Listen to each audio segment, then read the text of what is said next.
Неве е предател. В крайна сметка, Неве, нищо не те оправдава за това, че не защити Гълъб. Чуйте думите ми. Out of box. Понякога тихия може да е много шумен, шумния може да е много тих. Разбирайте метафорите ми както искате. Неве.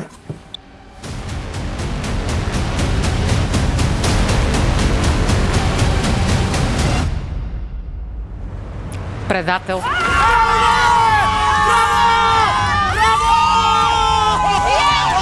Безкрайно ме е яд, че не можеш да имаш вяра на човек, който веднъж те е предал по някакъв начин. А още повече ме е яд, че един мъж за достоинство застана и ми стисна ръката и днес ме предаде. Казах ли? Бях убеден. Бачорски, защо и ти? Нали беше мъж, бе?